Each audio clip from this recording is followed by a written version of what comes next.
mouse is dead. There we go. And we're live. Got to plug our mouse into the computer. Well, not literally plug it into the computer so that it works. Plug it into the computer so it can charge. Well, I could plug it into the outlet. This is our mouse right now. It's charging.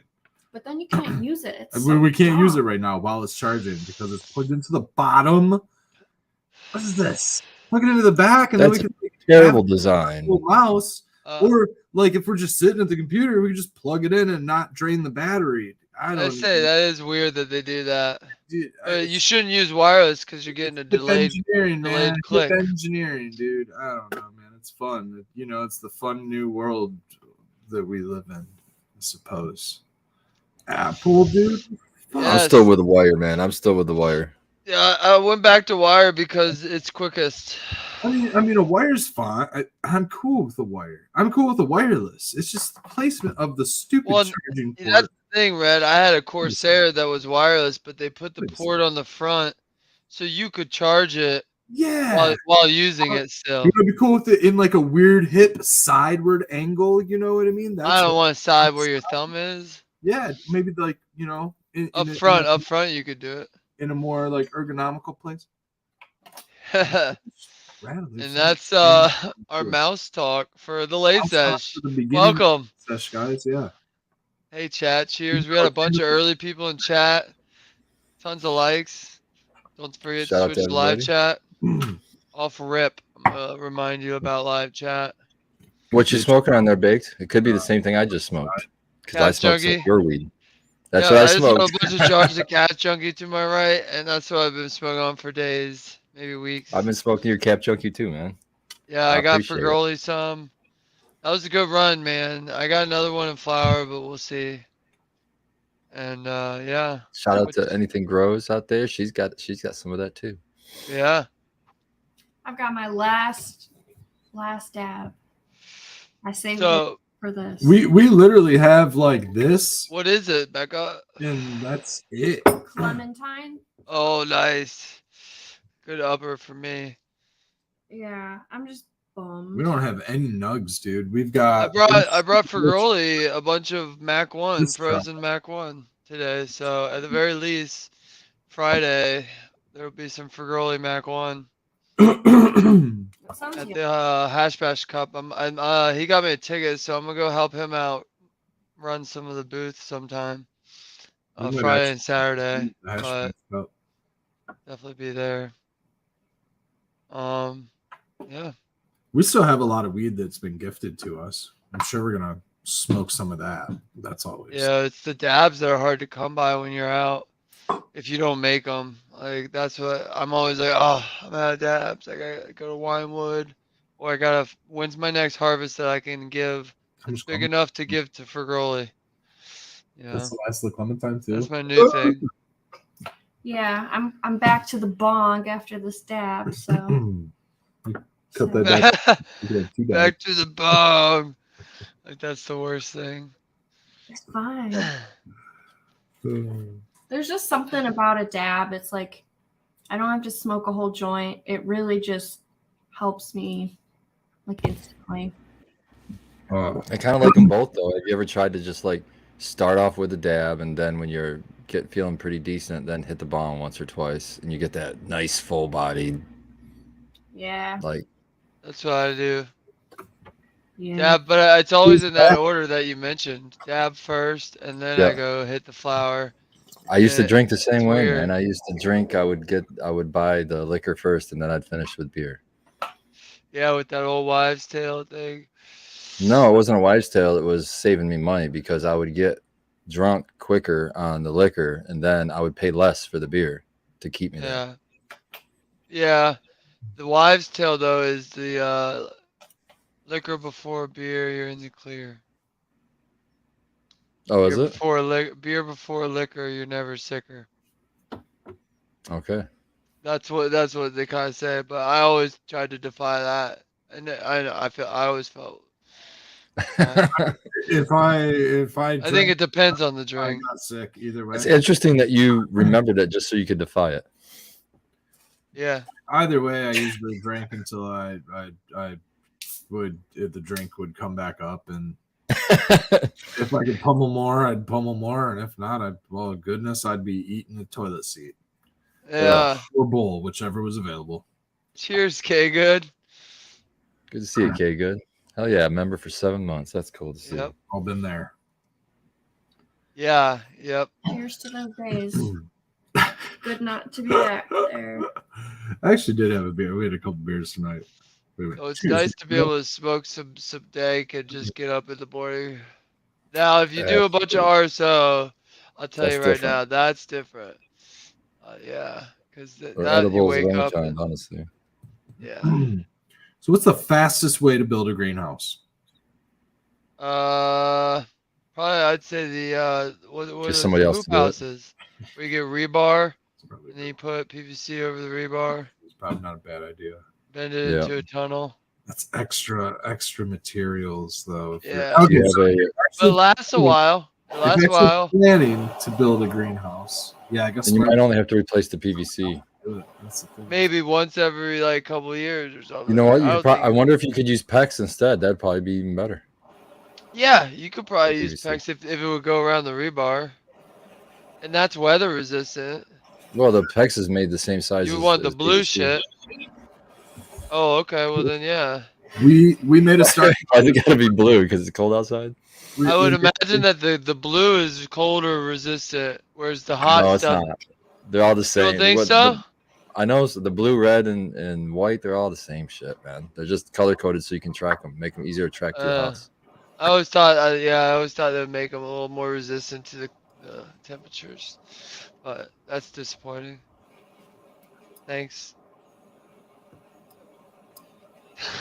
So, what are you trying to build, a greenhouse? You're welcome. We have to. We made That's what it sounded like. We had an order of just a bunch of fruit trees, bushes, stuff, just random stuff for our garden. Like I don't know, a couple weeks ago, but basically their big thing was, get it before it's gone, and we're gonna ship it when your zone is ready for it, Yeah, Starks. Yeah, so I'm like, okay, cool. Well, they won't ship it until like, April. They're like telling us that it was gonna be like the end of March, which it was. It's like now, but the stuff came with like leaves. I was thinking like their bare root stuff. Well, we got some stuff in pots, and we have bare root stuff coming. We haven't gotten their bare root stuff yet, but we got the stuff in the pots. Yeah, that's what he said. What do you mean it comes with leaves though? It was like on the trees. On the trees. You don't want that? We got blueberry bushes with leaves. We love it because it started and it's ready. Yeah. We just can't put it outside right now because of too cold still. Yeah, but yeah. Once I got them bud sites, and we got a mulberry tree, so it's all budded up, and little green buds, and I'm afraid it'll freeze overnight. So, we kind of need like the garage is cool and all, but it's pretty dark in the garage. They're like kind of wanting some light. I just feel like they want to take a dab and hang out. So they're in our basement right now, and we have to, they're in front of our picture window. We got to walk past them. And I don't know if we hit them with time oil. Did you hit them with time oil yet? No, so we haven't hit them with anything yet. We need to. Just with that sulfur, baby. Yeah, just in case they have anything on them. But like, we don't have our, crops here.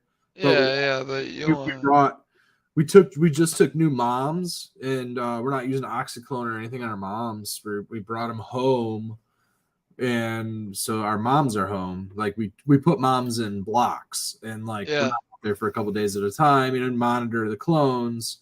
So we brought them home, and so we got those home. So we just need to spray them down or whatever. But we need a little greenhouse to get them out of the house because, we got a little shipment in with like the tree and a couple blueberries. But we also have some grapes and some kiwi and a bunch of other shit coming in like probably the next couple days. And we're like, fuck. So all this stuff is going to be sitting downstairs in our fucking basement in front of the picture window, while it should be, it'll probably go outside on the deck or whatever. And, it's we don't really have a good quarantine place right now, which the greenhouse would be. Now I'm realizing what else the greenhouse serves its function for is not just starting seeds and stuff that are early season, but also like a quarantine area for when you do bring other stuff into your yard or garden or home and whatever you need to do. And then you can take it out there. You can hit it with whatever herbicides, chemicals, whatever you got to use. You know, for our purposes, it's organic. You know, we use that Canitrol just for the house plants and stuff. It's basically thyme oil, thyme and corn oil or something like that. It's a mammoth pea stuff. Otherwise, we'd probably just use like spinosad or something like that, or sulfur. Neem. A good one. Neem's a good one too. Neem's probably a good one. The reason I said was spray them was because we got a warning of what were those spotted lantern flies again? Oh, I know those bastards. Yeah, they're getting because they spurred out of the northeast, like Pennsylvania area, somewhere around there. They came south of us too. Was this was years, like 2 or 3 years ago? Yeah. Because I've got people on Facebook that are in PA and they were posting crap. Yeah, Matthew. Years ago, and now it's all the way from the East Coast and it's spreading up to Michigan, the West. Can you show a picture? Yeah, is it like a lightning bug? It looks like a moth. They go into trees and they'll kill whole trees. I'm actually in a other. They're hard to kill, I think, too. I got another window going right now at Johnny's, and I'm trying to get some frost net, bug net, basically Agribon row cover stuff, and then wire support hoops. And I can't find, well, I can find, just not through Johnny's. Look at those suckers. Spotted. They're kind of pretty. You're going to see them mostly like the one in the middle with its wings closed, but they're almost the this is what they do. Wing. I've not seen them. This is what they do to a tree. And like they just fucking amass on it. Oh, dude, our chickens love those things. Boom. Nom, nom, nom, nom. Get yourself some ducks. Chomp them fuckers up. I think you need shit like that, and that's the problem. Is like they'll get into neighborhoods and all those places where no one has chickens or things, and it's like just any life. It's invasive. It's invasive. Our chickens would be like jumping for them. They'd be doing their little jumps for them. So I feel like our robins would jumps for them. I feel like any birds would love those things. I think the issue they eat the wood. I think. They got birds in these areas, and they still have an issue. I think that's what I mean, though. Yeah. There's just a lack of birds. You know what I mean? Like, birds aren't what they used to be. This is what you kind of have to resort to. Sprayed them all out of existence. Well, they used to be freaking dinosaurs, man. I'm glad they're not what they used to be. It just used to be a lot more of them. Chewed up all the bark on this old tree. We got a yard full of birds. The rest of our neighborhood doesn't have no birds. Yeah. We got a yard full of birds. The rest of our neighborhood sprays their lawn. And that's one of the first signs that you see too, Red. Like when you start going organic, is you start seeing shit just show up in your yard again. You're like, whoa, where'd all this stuff come from? It's a big difference between monoculture and even, dude, suburbia is a form of mono agriculture, dude, because it's all grasslands. You know what I mean? It's grass, concrete, and that's it. I think that's the only crop you get. You might get some trees, but they're all sprayed. They're all fertigated with pesticides. We've got an owl, and it's louder than our chickens all day. Maybe it's we got an owl too. Maybe it's not an owl, but it's like going hoo hoo all day. Saw the owl. It's waiting for the moment it can get one of them sweet cluckers. Cool. Them owls. I just watched a thing where they'll snatch hawks. They'll snatch hawks. And I saw a video. It was a night vision video. 2 hawks chilling on a post, and you see the eyes behind because it's black behind the one hawk. You just see the eyes, and you just see this owl come out of nowhere, grab one of them and dip, and the other one's just like, the fuck, where'd my boy go? like huge owls, the really imagine big being ones. that other hawk. I don't know if that's just like a normal, I'd say average size. I think they'll fuck you up if they want. Those talons, they have really big talons. We were out there the other day, and all of a sudden we heard that, and it just sounded like a commercial. You know those commercials Yeah. like the high desert, and you hear a hawk, and it's like then you hear like the music, and it's Western music. Yep. It's like it rang, it echoed. It was really cool. It had like the ha, and then that whistle to it behind. I can't do it. I'm obviously not a hawk. I can't speak hawk. Yeah. Piercing. That fucking hawk let one out, dude. It was really cool sounding. They're waiting. All of our chickens were like, they freeze. They're like moving, pecking, doing their thing, flapping, flying. They freeze. For like Dude, they're just and they just wait. One of them kind of gets a little stupid and starts running around, and then all of a sudden they're all like, "Oh, okay, cool, back to normal." They're like super smart, but they're so dumb. They're just so dumb and clueless. They sound fun though. Oh yeah. The hawks chase the not the hawks. The crows chase the hawks away. We have a pack of crows. It's kind of cool. Oh, nice. A The crows- gaggle, I believe they're called. Yeah, dude. The crows. Actually, come crows, I think, is a murder. and Oh yeah, you're right. It's a murder. That's why they're sinister. keeps the hawk out. It's so cool. What's the difference between a crow and a raven?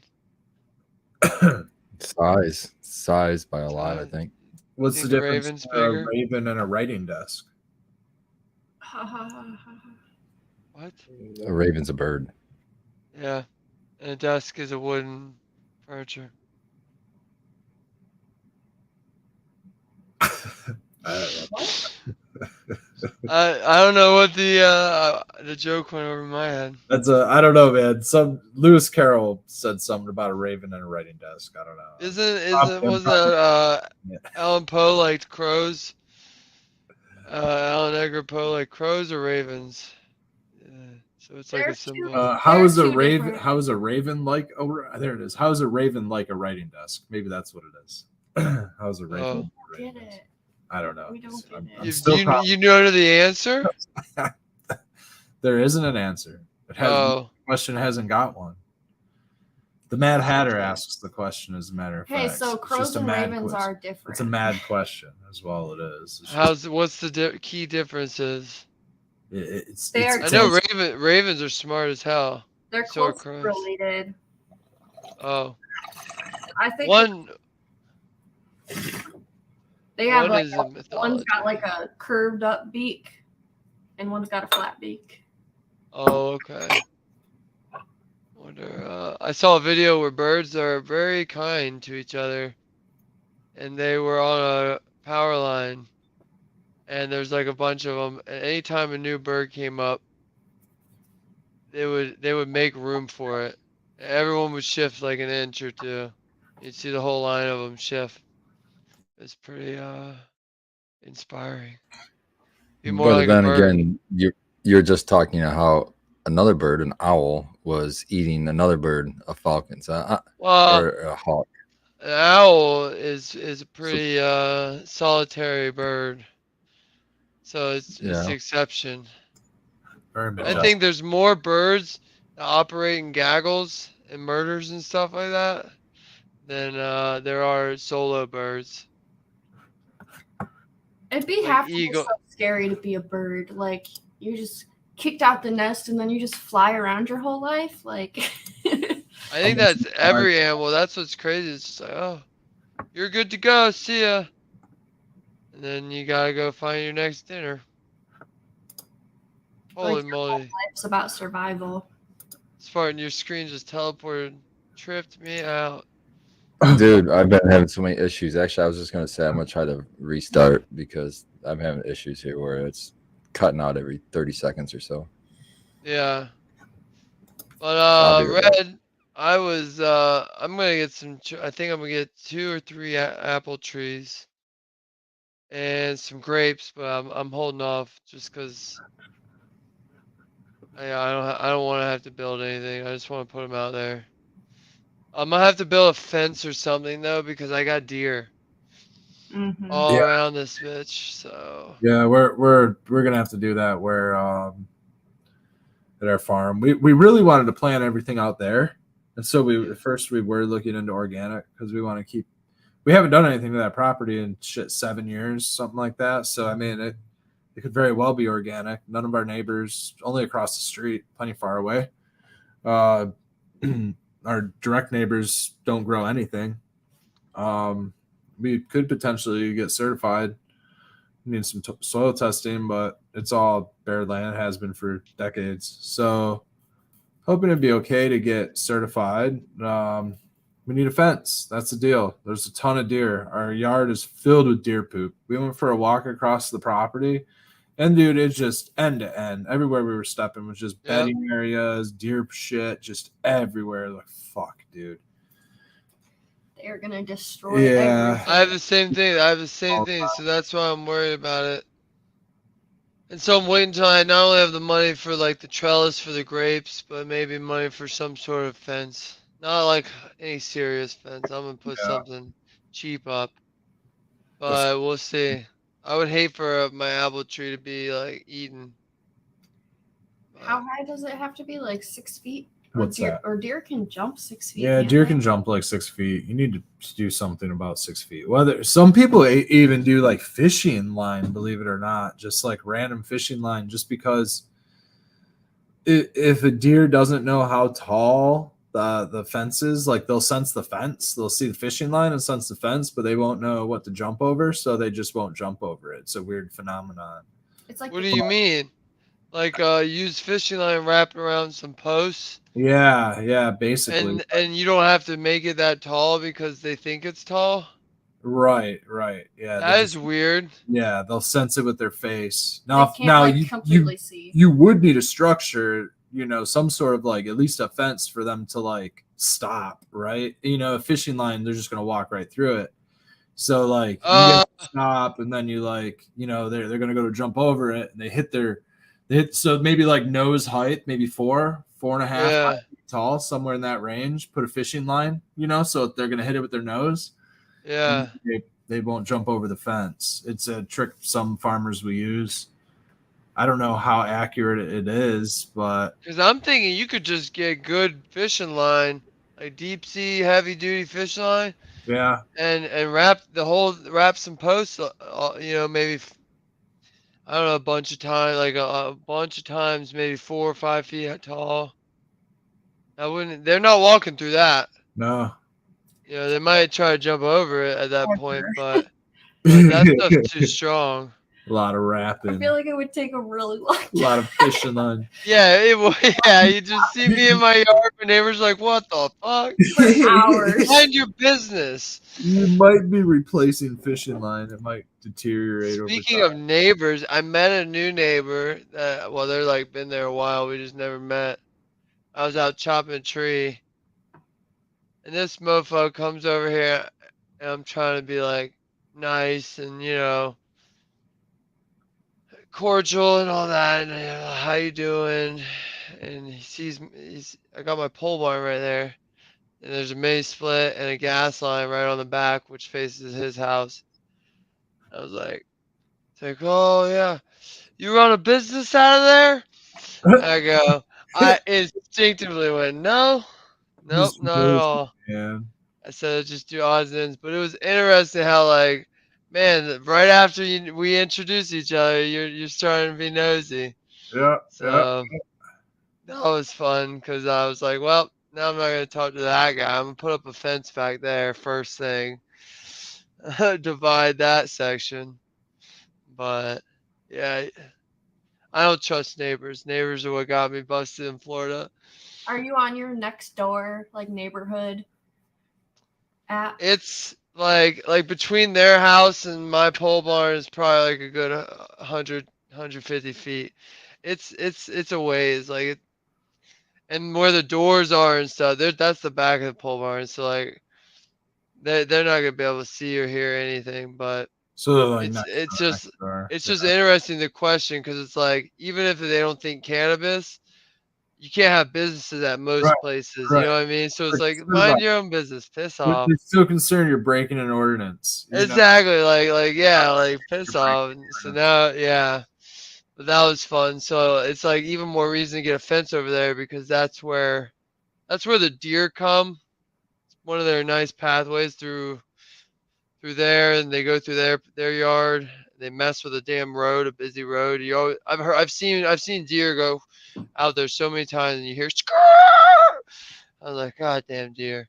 So if I put a fence there, it might save some accidents. Because the fence, then the deer won't go through that. They'll find a different route maybe and avoid my whole apple trees. They'll eat my grapes too. I have a feeling if I get grapes going. Yeah, they just bought everything, man. Yeah. I think And you know what I don't like too? I think they attract the gosh darn moles. I already got moles. I was out there chopping these tree limbs that came from that Grubs. ice storm. Moles, Grubs holes is what all over attracts the place. moles. I think the poo attracts the grubs in some sort of ecosystem circle, and therefore, yeah, the grubs attract the mole. So now I I gotta. haven't looked that much into it. What's a grub? It's got to be something that turns into something. So whatever that adult thing that's laying the larva into your soil needs to go away. So you got to figure out whatever that is. Yeah. I don't The know. food I don't source. know. Take away the food source. Yeah, but it's very hard to. What am I gonna pesticide my yard? That, I don't know. I that's don't know what we're talking about. I don't know. You got to I saw identify the problem. there was a city somewhere, a state that was paying people to change their yards from grass to bee friendly plants. Yeah, that's And cool. I'm just waiting for I'm that. in, dude. I'm Yeah, like I don't have to mow it. I can still put my apple tree in the middle of it. The moles or whatever, it's whatever. I'm not walking through it anymore. I'm not mowing it, so whatever. It's gonna stink up the neighborhood with Right. flowers. So I thought about And that. there's Maybe, and the bees being there is going to help with your the blossoms on your fruit trees. You're going to get a better yeah. fruit set. Yep. Well, that's the thing. I'm getting a honey crisp. And honey crisp, you have to get a pollinator. So that's key to get another tree and then have like bees and things move that pollen. So I think it can be any type of apple tree, right? Yeah. not any, there's any pollinating apple tree. So like some of the fancier ones that have been bred, they're not like Honeycrisp. They're not self-pollinated. There's a couple others, but like you can get Granny Smith, you can get Red Delicious, you can get Gala, Fuji, Jazz. I think all those pollinate. A lot of the major ones do. We've got a Honeycrisp that we planted last year, and let's see another type of apple. But we also have crab apples and the Yeah, an apple, so there's plenty. crab apple's a really good one because it's sturdy and resistant and shit. So it's like it's definitely gonna make it to pollinate your Honeycrisp type thing. I found out about Cosmic Crisp. You know why they're expensive? They've got some sort of community like patent thing on that apple out in Oregon, I think it is. And you can only grow them if you get either permission from them or live in that area. And like they'll only sell them to certified nurseries that they approve of or something like, yeah, and you have to be a business if they're going to. So it's a tough apple to One of my get. favorite.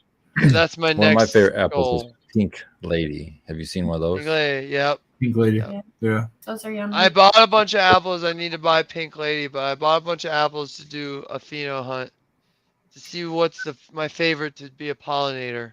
I got Red Delicious, Jazz. The Pink Lady Yeah. is similar to the Honeycrisp. You'll like it. Is it? That's what I'm looking for. My favorite apple is Pink a Lady's Honeycrisp. better. You can't get. Pink Lady's better than a Honeycrisp. We'll find out on the next Late Sesh. I'll get a Pink Lady and I'll bring it. Everybody should. Bring that. Bring a solid Honeycrisp. That sounds yummy. I want an apple right now. I know. I got some good apples upstairs. That sounds I like good. the crispy I got ones. green apples. I got Granny Smith because there's less sugar. Just trying to They're eat so less tart, sugar. man. Yeah. They're good for They give bacon, me- though. They hold together better with your bacon. Dude, I've been looking up apples and like Googling apples. There's so many apples designed just for baking. Like, not really like, oh, chop them up and eat them, but like, they're even better. Like, the apple game is strong out there. It's like crazy. Yeah, we're pretty but good at it over here, that's for sure. This was just the internet. So but I just mean like, there's so many varieties. No, like the United States is pretty good at growing apples, is what I'm saying. It's Oh like we got so yeah. many different Well, I varieties. know Michigan's got we're good too. specifically Yeah, this state. Got a lot You of guys are apple orchard not orchards. too far from me. Yeah, we'll get some Honey Crisp maybe. Maybe they have them. Maybe they don't. Maybe they A got lot of Cosmic Crisps. What kind of apples do Big plant? One was a Honey Crisp. I don't know the other one. I can't remember. Might have been a Macintosh. Yeah. Might have been simple. Yeah, Macintosh. Macintosh is a pollinator. That's Um, another one I bought to try. Not try, but like decide. Luckily they all look like they're alive still. There's some buds even starting to come out on our trees. Oh, that's good. I'm hopeful. Yeah, apples and peanut I butter. think spring is definitely sprung. I mean, I got irises and I've got, you know, all of the early flowers. Hell, the daffodils already came up and are done. The tulips are coming up. Yeah. So I think spring is here. I don't know. We got a couple cold weeks ahead. We looked at the forecast today. It's gonna be cold, but that's not gonna kill the plants. The daylilies are all sprouting. We got a whole bed of peas that is sprouted. Even snow won't shake a lot of that stuff. Like we just got snow last week. When was it? Like last week or the week before? I mean, they had to have been sprouts then, you know, and we had like a foot of snow pile on us. Dude, our 10-day forecast is high 40s, 50s, and 60s. I don't know about cold. That's 40s for a plant. That's pretty cold. No, not for cold hardy plants. Yeah, no, that's good. I guess, yeah. Coming up. Don't put your tomatoes out yet. Plus, I think Starks and places. I know there's another one. Oh, the other one I really want to mention is I think Cummins Nursery online. But they're out of New York, so you know they're cold. And but that one's cool because they'll literally tell you like Honeycrisp with G.41 rootstock, or like there's like 8 different Honeycrisp varieties based on what rootstock it is, and you can choose like, oh, I want that one because it's more resistant, and that's kind of cool. Yeah, a lot of the rootstocks are the crab apples. Yeah, and and then it's different, but it's almost like they've hunted out the crab apples already specifically for grafting purposes. So like that's why like you'll get on the Cummins website and you'll click like, well, what the heck is G.41 versus G.11, you know? So and it'll tell you. Like this one's actually more like it's an old commonly used one that's really resistant to cold and plant, but mainly cold or pests. But then the other one is more resistant to pests or something, you know, or it helps you choose. It's kind of neat how specific they've gotten. Did you say last week that Honeycrisp has to be grafted? I'm pretty sure. Ours doesn't look grafted. There's or grafted or clones or something. Honeycrisp, like all of your majority of apple trees are. All of your commercial varieties, everything's been grafted. How do they do that? They same way we clone. It's really tiny, I think. So there's a seeded rootstock, right? They take apple seeds and they grow the apple seeds into an apple tree, and then they take that as the rootstock. And those apple trees are grown for certain reasons. They're grown for pest resistance, mold resistance, fungus resistance. They're grown for all of these other things except for the flavor of the apple, because the flavor of the apple comes from a selected varietal that's only good for flavor of the apple, and it probably fails all of those other things. And this concept could probably be used in cannabis, right? We could probably find a varietal that's really good for pest resistance but has a terrible flavor, and then graft a great flavored to the rootstock, you know, whatever. Maybe that would work. I don't know. But basically you cut it. You cut the rootstock at the same angle that you cut the top. There's all sorts of different shapes that key it together. And then you key the top to the bottom, and there you have your rootstock is the seed that was sprouted.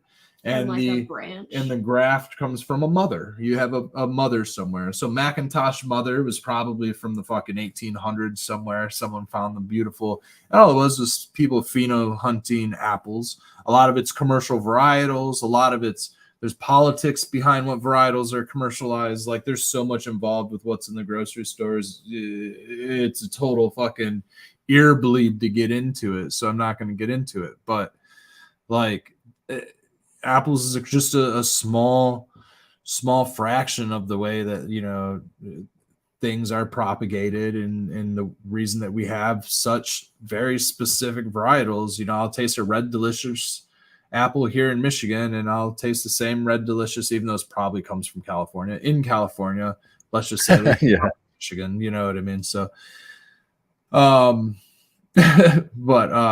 yeah, like it's a lot of just selected varietal, selected phenotype.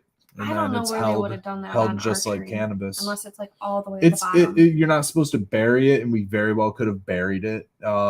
It's sometimes all the way down at the very bottom. A lot of times it's all the way down at the bottom, and they tell you not to bury that part of the rootstock, or else you'll get like the new plant will root into the ground and become the rootstock. So that's why I mentioned this website, because out of all my Googling in the last like week of manic, like, you know, wanting to plant something this spring, this is the only site that tells you what rootstock is coming on it. Like a lot of, I mean, I think Stark mentions, but they don't have an option. So it's like you get what rootstock they have.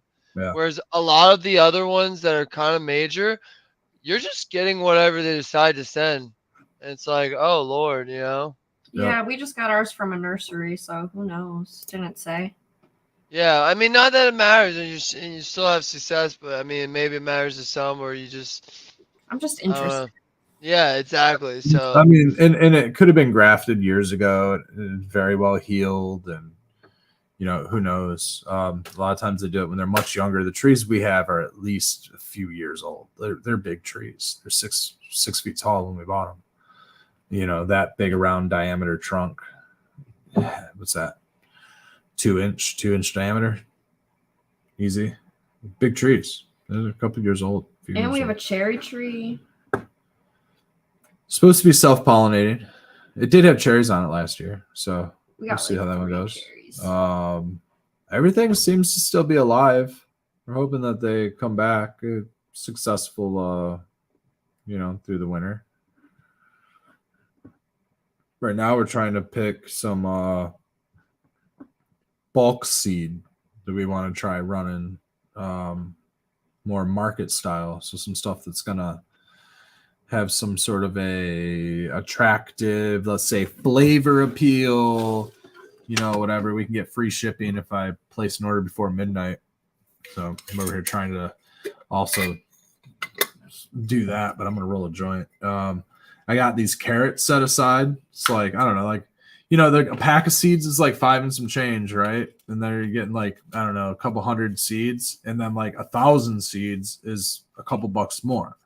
And then you could get like 5,000 seeds if you double that price, you know? So like getting into bulk ends up saving a lot more, but we don't have a purpose for too much. We really just want to taste different varieties. So a lot of it's just get a pack here, a pack there, grow them out, taste them, and then hope that, you know, the next time we buy those seeds, we'll get similar flavors, you know?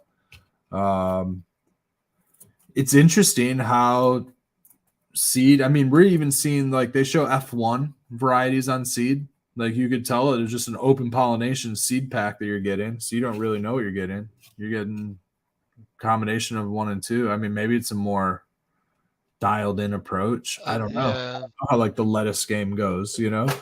Well, I just think they've had more years of breeding. It's like corn and shit, you know. They've gotten the shit down. I'll tell you what. Here's one cool thing, man. And this is the argument that I will always give back when someone wants to argue cost of growing your own food and just buying it at the grocery store. You know, you grow your own garlic, for example, and it takes time and it costs money to source bulbs and do all of this stuff, right? Even though after you grow your garlic, you save a few and now you have a forever endless supply of garlic, you just have to grow it every season. Regardless of that, regardless of the fact that a pack of lettuce costs, a pack of 100 or 1,000 lettuce seeds could cost almost the same amount as one head of lettuce or 2 heads of lettuce. Regardless of all of that, someone will usually always argue that it costs more in preparing the soil and it costs more in your time and energy growing it and your, worth per hour and all of that stuff. But when I go to the grocery store, I typically see tops a few half dozen varieties, heads of lettuce. You know what I mean?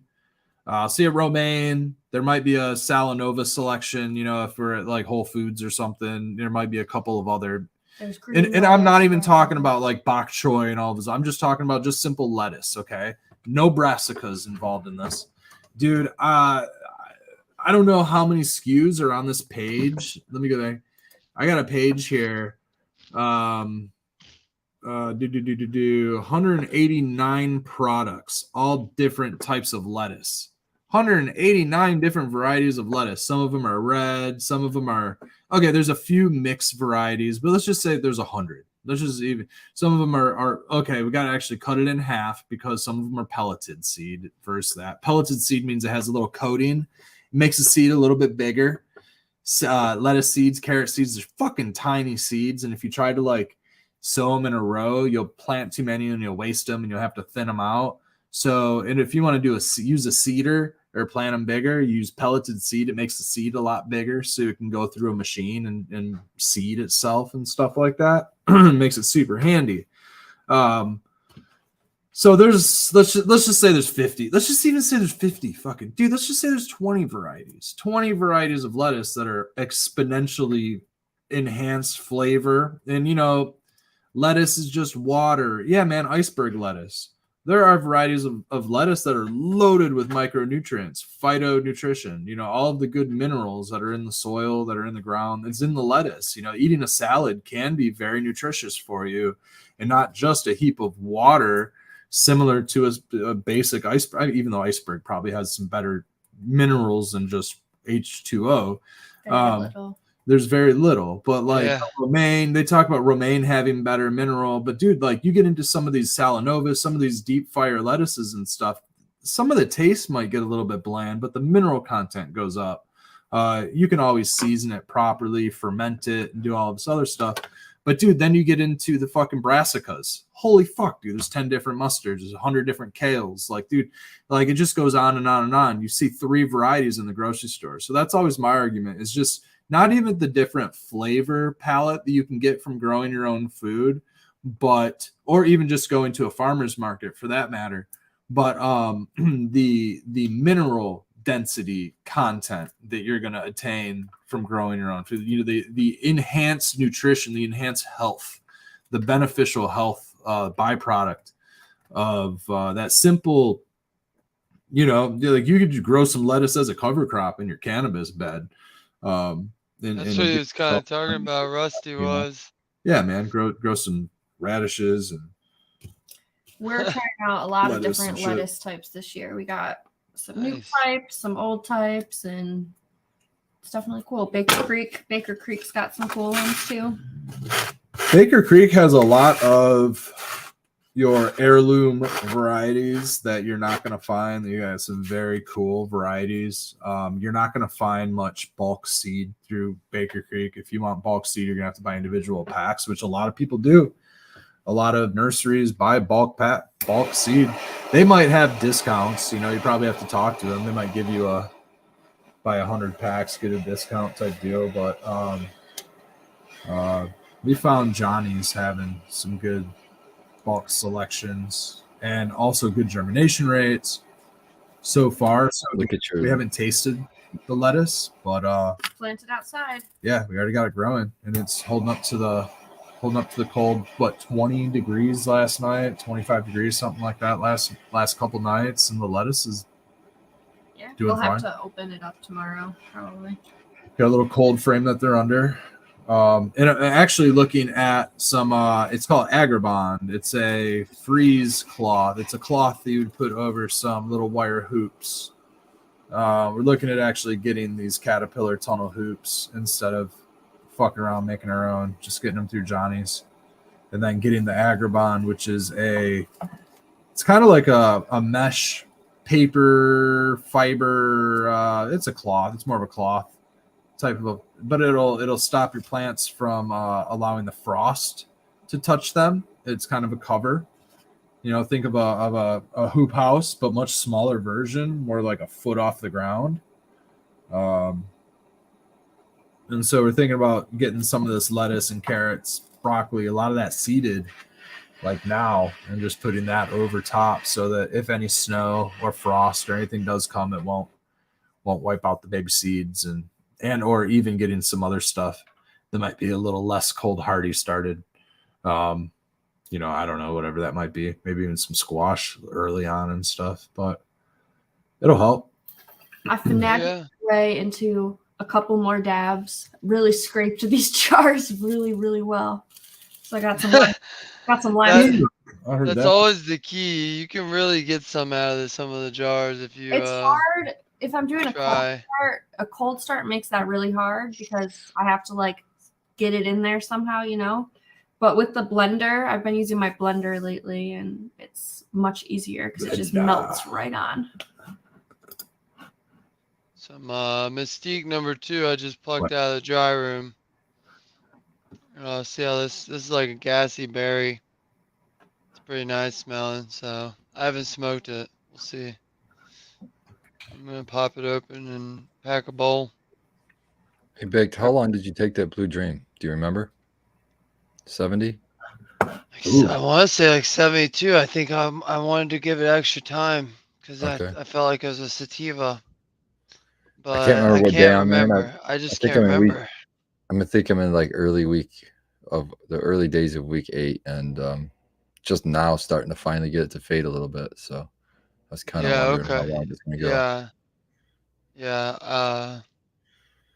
It's a tricky one, but it's looking nice. Smells nice. Does it look? I'm wondering if it's gonna. I'm gonna see if it's gonna look the same and smell the same. But yeah, me too. We'll see. I ended up not keeping that one. Let's see. What do I got going in the garden? Oh, I got like. How many did I count today? I want to say 60 out of 67 of the triple burgers are up and like out and sprouted. Sweet. It's a pretty good rate. The What's others are coming up, I think. Huh? What do we got to narrow down to get to flower with those? How many plants? What do you mean? Oh, 60. Are these aren't fem, right? Oh yeah, so I'm thinking it's gonna half. So around 30, 33, 34. So we can keep every pheno that we find that's a female. We're not having to narrow that down. Okay, cool. No, we're gonna clone them all. You gotta keep the genetics. No, I meant we weren't going to do any selection before we even get to flower. I was thinking that we had a finite amount that we can put into flower, and that we were going to have to make sure that. I see. No, we're gonna send it on through a pheno hunt factory. But yeah, no, we're gonna see. We'll have to make our decision. We might make our decision in flower for some of them. You know what I mean? But most of them it'll be until they dry. Right. But well, yeah, if we see a herm, that we'll make that decision quick. The indigo daydreams are taking off. They've been in 3 gals for a couple of days. Are you doing anything to try to slow them down, like take the top leaves off? No, I already topped them once before, but I just let them get big. I got room in the house if I want. The table just opened up completely. So okay. I'm thinking if we get one warm day, upcoming, I'm gonna take that tray outside, which I've been wanting to do, and give it a good hosing and scrub it out, and then put the indigo daydream in the house. That really frees up the flower room for just the triple burger, and yep. Then we can do a monocrop basically. And then that also gives us a little even more time to build out the other rooms while we do that. So that I like it. Yep. Yeah, other than that, the Indigo Daydream. I got Mom's Gore. I got like Mac Burger. We can run some Mac Burgers after that. Those Mac Burger Finos that didn't do so well. We can do some Spartan Puke if you want to Pheno hunt some of those. Oh yeah, I definitely want to do it, but that's gonna be a full round. So that's like Yeah, we yeah. have to time that perfectly. We should 'Cause wait a that's little bit gonna because I take up got the whole flower. Yeah, we should wait a little bit anyway because I got 2 in flower now, so that we can get an idea of what we're looking at. Yeah, yeah. And, I was thinking about that. My uncle had surgery today on his shoulder or something, but I think my dad was saying he fucked up his plants already or something, or seeds. And I gave him. oh, I guess I gave him seeds. I guess I give these old guys seeds every year. I don't autoflowers or remember it. something. Yeah, I think I I remember you did. saying you sent him some Oh, I gave. autoflowers. Oh, you're right. He fucked up the autoflowers. So I gotta get some, but I also. So either way, though, maybe I'll get some autoflowers for him. But either way, Yeah, I you want can talk some to someone just for that. ODH. The Okay. cross you did with ODH, Okay. and Yeah, send I it got right back down to Florida, And then that's I can be like, awesome. that's out of what was it? Micanopy. Micanopy Micanopy. Kush or something like that. But yeah, so I thought that would be cool. But yeah, Hell that yeah, my dad dude. and my uncle, these old retired fuckers, they love growing. It's so fun watching them get excited. Like, and they're texting me, "Oh, I got my seeds going." My dad goes, because I scold my dad because he babied for 2 years. The last 2 seasons, he babied the shit out of these plants, and they they turned into nothing. I don't understand why they're nothing. I even sent him like soil, like water only soil. I was like, "This is a soil. All you gotta do is do a good water level." Still, he would put them in the porch where they got shade, and I'd just be like, "Oh." They're never like he's like sometimes I'll bring them out for an hour or two in the He's sun, but trying to hide it's them. Florida. I don't think so. I think he's worried about them, and I'm like they're stronger than you think. If they don't get the sun, they definitely won't be able to handle it. Yeah. Well, But he'll love the ODH if he gives it some sun because god dang do these things grow fast, man. yeah, The so that's ODH, what I'm they're like hoping. beasts. Well, yeah, my uncle's out there in a field somewhere, so that's where those will go. But my dad, yeah, so my dad was like, I'm gonna put him full of sun this year. I was like, good. Like, Good idea. Or at least 75% sun. Dang. yeah. Well, tell him this. Tell him put it in the full sun, and he could always use shade cloth if he's worried about if it's getting too much sun. That way, it's not a worry. So I don't think he could. He's in a fucking HOA, and you have to Oh, ask damn. permission for a above the ground garden box. You know what I mean? Like it's stupid. So Yeah, that is I insanity. think that would be the step over the like secrecy line. Like people be like, oh, that looks like crap. Yeah, but did you smell it? Yeah, but yeah, yeah, exactly. That's who he hangs out with, and like one of his friend neighbors, he gave him some of my weed. I think it was New York sour diesel I brought down there, and they were like, Nice. that was potent. I was like, yep, it ain't that true leaf bullshit from down there that the one guy buys and smokes with him. But it's It ain't fun. that, It's fun to ain't get the them MSO involved. crap. Yeah, exactly. MSO that. I'm still pissed off about Cureleaf being involved with the Monroe Street Fair.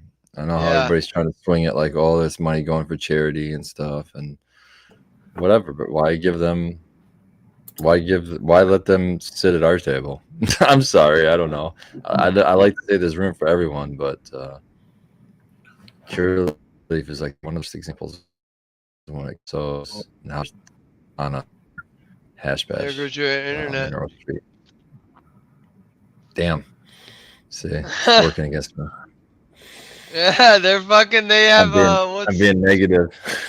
who's your internet provider? They're connected to fucking Curaleaf. AT&T, man. There's some good names on the roster, Winewood and a couple more, but there's Gage is on that sponsor list. I know I feel like Gage got put under receivership. Didn't they get something happen with Gage too? And I don't want to speak for the beast, but like I'm sure that I mean like it's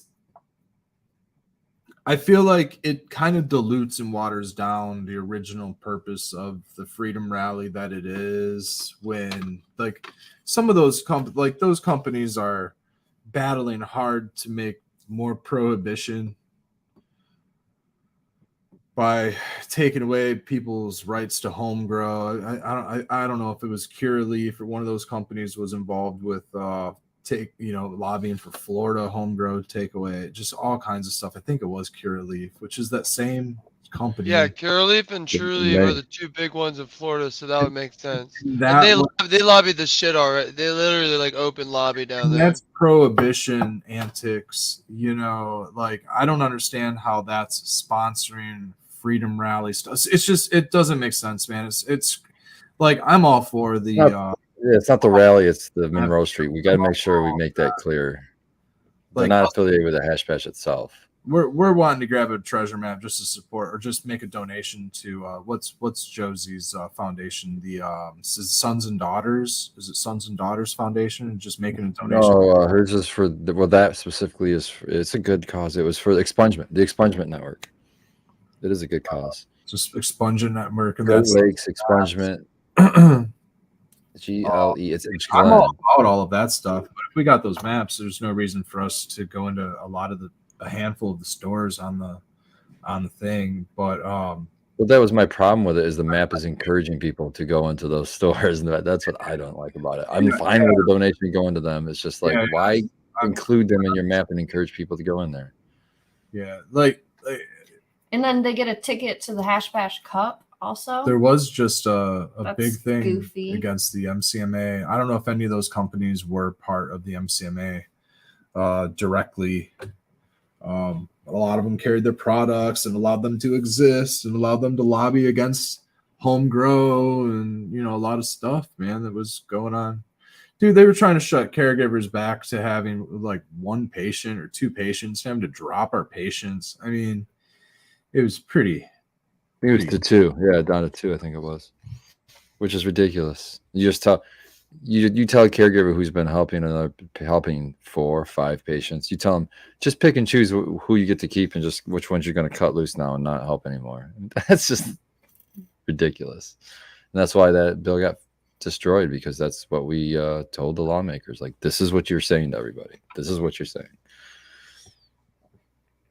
They got brought up in the committee meeting too. They actually said that. It's on record. Someone saying, one of the lawmakers asking the people proposing, they're saying, how do you propose they pick and choose where these other patients need to go? And they're like, oh, they just have to find other caregivers where they can go to the medical dispensaries.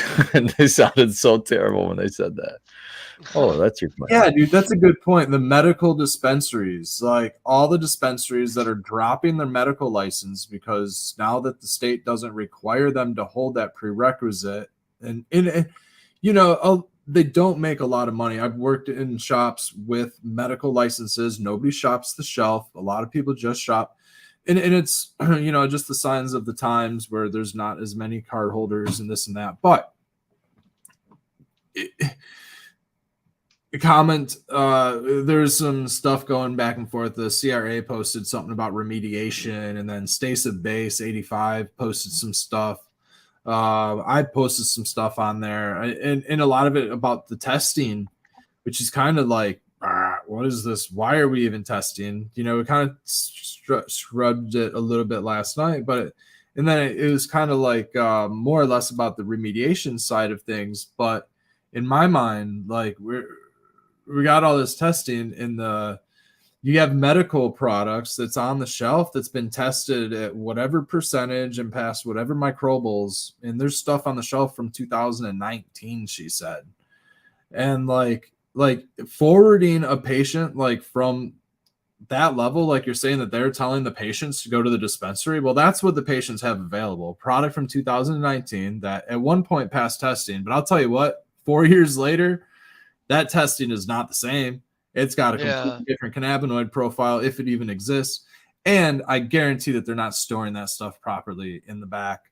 We worked in a shop that had great standards. You know what I mean? The shop that we worked at, like, they had good quality standards, but still Did they have a 60/60 room? No, there wasn't a Because if you're not humidifier. storing the majority of your product in the Giant room for 60/60 room, storage. in my opinion, The air it ain't. conditioner was there. They had an air conditioner, but if that fucker goes out in its summertime, Yeah, humidity's exactly. going up. You know what I mean? And there's dab time. Sorry, Red. Dab time. No, that's okay. Hash time. But yeah, man, they just had like that, and it's not just that shop, but I guarantee you, more than not, I'm sure there's a select shop out there that's got a good 60/60 going on, but to be actually stored, it's not required by the CRA to have adequate equipment for your storage. You know what I mean? And I'll tell you, some of the stuff coming in Mylar, coming into the shop in Mylar, going out in Mylar, it just sits, and it's not sealed Mylar. Nobody's sitting there with the heat press sealing these bags. They're zippering them and letting them go.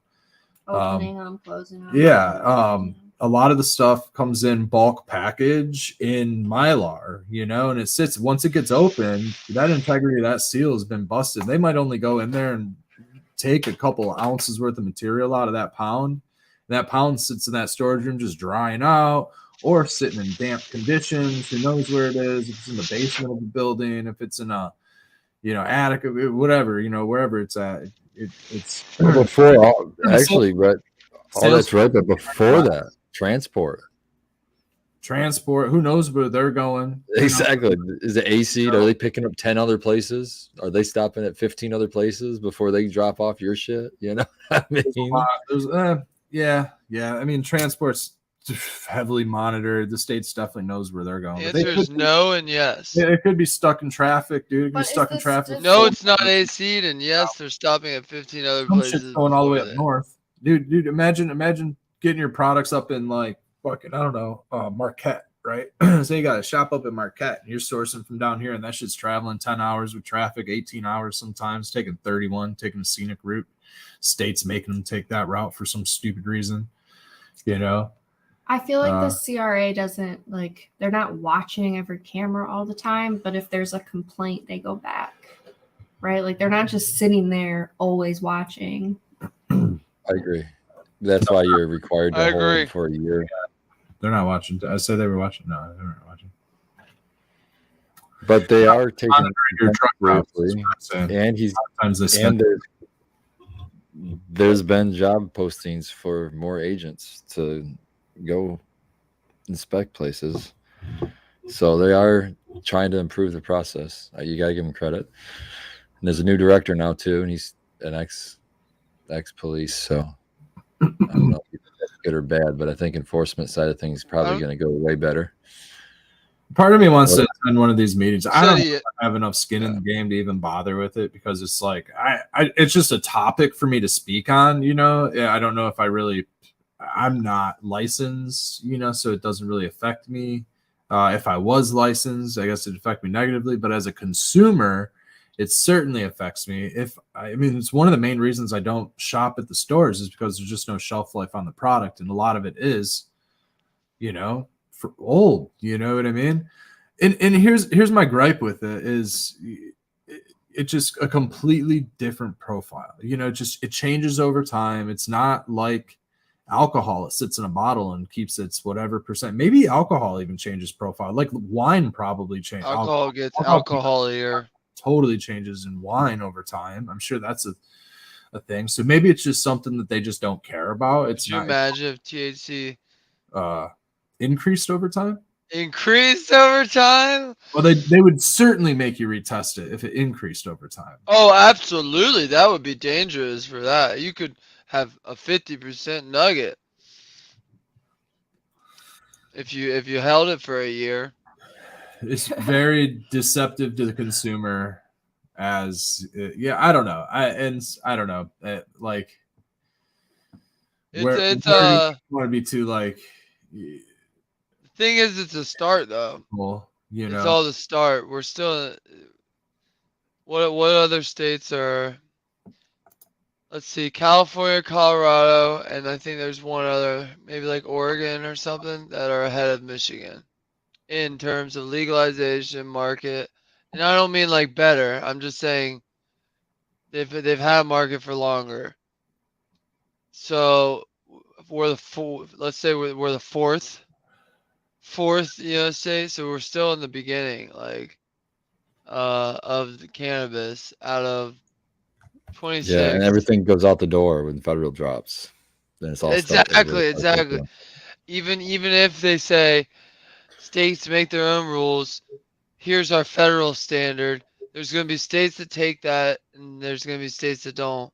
So and or who knows? Honestly, that's just this is all guess. You never know what they'll actually come up with crazy rules. But the point is, if it goes federal, yeah, everything changes another way. Well, like right now, if something happened and I don't even know what I'd get busted for, like there'd be a possession charge for having plants. Like I think I've looked it up. It's like it's nothing too crazy these days. It all depends on how many over you're going. It would end up being a bureaucratical battle with it's nothing that's permit or safety code violations on as long as they don't tax selling. As long as they don't tax selling onto you, it's good. You're probably not even gonna do jail time. Yeah. Exactly. Yeah. So growing is like the least of our worries, And fortunately, where we are, in Washtenaw County, that's the least of our prosecutors' worries. Also, even small sales. Like they allow small enterprise to exist in Washtenaw County, which is a beautiful thing. Like who knows what happens, the next prosecutor comes in, but for the time being, Washtenaw County's that far ahead. They're not prosecuting for mushroom possession. They're not prosecuting for small sales. That's what. Sorry, Spartan. Before I forget again, that's what I wanted to ask you guys as caregivers. How neat would it be if federal legalization opened up and a couple states, maybe even more than a couple, are like, yeah, we import from other states cannabis, and so they're gonna have to either make rules or you're gonna be able to ship your shit to new states. That's what federal does. That's why it's such a big thing. It's federal brings. But there's still gonna be states that are gonna be like, no, we don't allow import. Well, states will have to move awful damn fast to pass legislation to outlaw. That's true. The default will be set to being legal. So so all of them. So like, I think that would be pretty neat. Like, Texas, they grow shitty weed or something. Cause I don't. That's just an example. Some Texas asshole out there is getting butthurt right now, but that's and then it's like, well, yeah, but I got my buddy Red. He's out of Michigan. You just pay a little shipping flat rate. You real dank. None of that dry ass shit. But so like shit like that. That would be pretty neat. They can do it in Canada that way, man. Really? Yeah. Oh yeah, they can mail and stuff. Yeah. My buddy Uncle Rick tells me all the time how he's getting the flat rate boxes. I don't know. But who are you gonna mail it up there? Uncle Rick tells me he mails his shit to a moose, and that's about the only person within a 50-mile radius. Do you know how many moose are in Canada? There's a lot. A lot. Yeah. You know how much money moose pay for cannabis? Zero. I don't know, man. I don't know the deal. I don't know what Rick is after. You. Rick might be something more, worth more than money to him. I could see. Yeah. Let me ride you, majestic beast. Oh, well, here's the cannabis. Have you ever seen a moose? I would ride. All right. You have one animal to ride into battle. I would pick moose. Would be on the top of probably top 2. Like that. What about a grizzly bear? Yeah, I was gonna say polar bear. Wow. I think a moose. I think a full-grown Alaskan Canada moose take on a bear. No, a bear would eat a moose.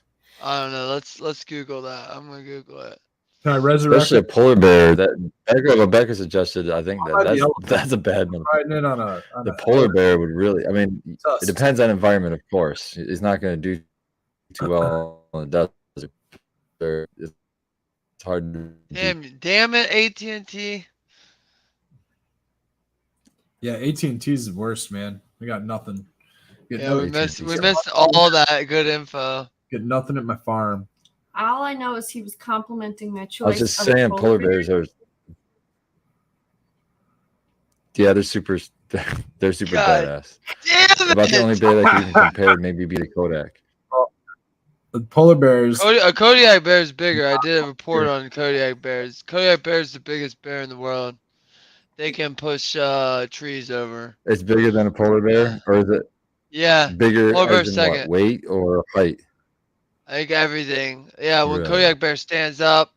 Yeah, here I'll Google that too. Let me get on this double tab here first. I want to see what who would win, a grizzly or tiger. That doesn't help me. I'm trying to find moose versus bear, but there's not too much info. How about bear versus moose? Did you look that up?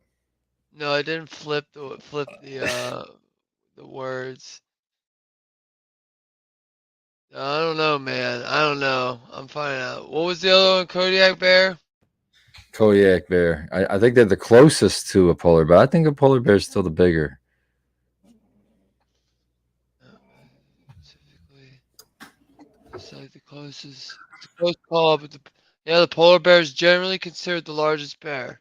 It's close call. The second is Kodiak, which is I didn't know Kodiaks though were a type of brown bear. Yeah, they're like a grizzly. Yeah. They're like a bigger grizzly. Oh, here's a good picture. I'm gonna educate everyone on bears. Bears beats Battlestar Galactica. And as you can see, that's a polar bear.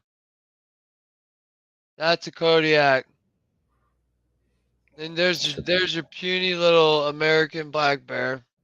And bro, those are big. I've seen one in captivity that was taller than me when it stood up on its back legs. A freaking black bear. And here's what the bear you might encounter if you're climbing the Himalayan mountains. I hope I don't. See this little weird looking guy. So there's our bear education for the night. I'm glad we got that out of the way. You can encounter bears here in Michigan, just in the lower peninsula, too. Really? Yeah, I haven't seen a bear yet. Lower down here. A lot of bear. I've seen them in North Carolina. They came up on the deck and stuff. We've got so many that they give out hunting licenses for. Oh, wow. They got to keep their trash locked up in cages up north. They got special bear protected trash bins. They usually just made like wire mesh and like framing with a hinge door, and you throw your trash in it and then shut it. Huh. Yeah, they probably got to unlock it on trash day or some shit. Yep. My mom's got one. That's how I know. Yeah, it's like right above the wall. Land. You're in a totally different country, man. It's weird. I want to show this picture real quick, though. I'm telling you, dude, that 45th parallel, man. It's a ecological phenomenon. That's a moose. Whoa. Yeah, that's with his velvet coming off of his antlers. Oh.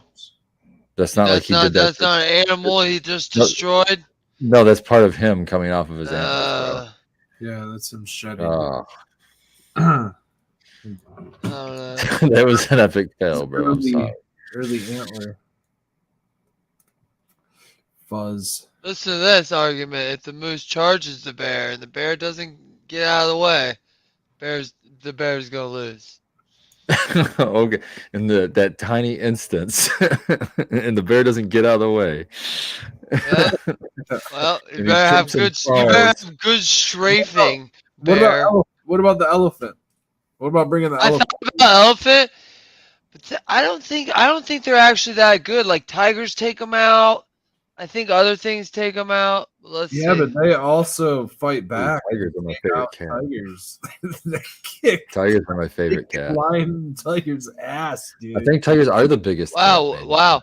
Elephant weighs 12,000 pounds. Oh, shit. So it might just sit on that fucker. I don't know. But the thing is, it's not like it's got things besides, I guess, the tusks. Trunk. Be battling. It's not like he can really pick up his whole leg and be like, stop! Dude, I think they can. I think No, they can only get certain height. They got little stiffy legs, you know? They got these Like, big ass wide little feet. they're wide and stuff, but I don't think they're how do you say it, like not agile, flexible and stuff. Rusty brings up a good point. Hippos, they'll fuck you up. Hippos are a deadly killer. Yeah, but they kind of they have to ambush you in the water though. It's not like they're. I mean, they are pretty quick on the land, but I'm saying They got videos. Who can beat the elephant? The size they are. They look really friendly though. Oh, specifically polar bear versus elephant. Little finger sausages. Replacement in chat says to search grizzly versus moose. Baked. Okay. Instead of bear, search the specific bear like a grizzly. What about that one dinosaur? Oh yeah, first YouTube video that came out was grizzly bear kills moose during wedding. Well, there you go, man. There you go. Here's another one. Moose encounters grizzly bear. Doesn't tell me off rip. Mother moose chases off grizzly bear. Bitch ass grizzly bear. So I think it's all situational. Like I said, if the bear's chilling, was sneaking up, the bear was sneaking up and saw that saw that there was some babies and like, all right, I ain't gonna fuck with you because you got babies, and then left. That's probably what happened. Well, I'd like to think it would be different. Here's my scenario.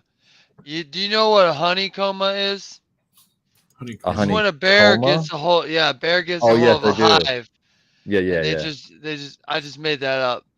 But there's when they get mad from they don't even get stung by they get stung, but it doesn't hurt them because of the coat on their face is so thick. I'm talking about later though, when they're distracted eating the honey and they don't see the moose charge him from behind. Boom! But that's the soft spot. You got to hit him in the head to do damage. The bear in the behind. Bro, the antlers on a full-grown moose, like 12 feet wide or something crazy like that. They're scooping the whole bear with a bunch of spikes. They don't have very good. It's just in the ass though. There's not much damage to be done on the ass. I feel like you're underestimating a moose. Don't underestimate a moose if you go to moose country. We didn't say moose versus me. That's a whole different story. I'm not even going to debate you with that. I'm not. I would need a weapon. I'm not going to just. I'm going to go the other way. This website says an elephant would beat a polar bear. It's simply too large. It's simply too large. Polar bear can't leap, and it would only be able to get legs or stomach. Therefore. Yeah, and then the elephant would. Wouldn't it be able to gash him and make him bleed out? Well, yeah, but apparently, I mean, if it weren't doing anything, it's gonna make sure you don't touch its legs. You know what I mean? I think it's mobile enough to spin around with its tusks. Oh, I see what you're saying. You know what I mean? So yeah, and it's just like, well, if you can't do that, it's just a matter of waiting until that tusk hits them. Elephants or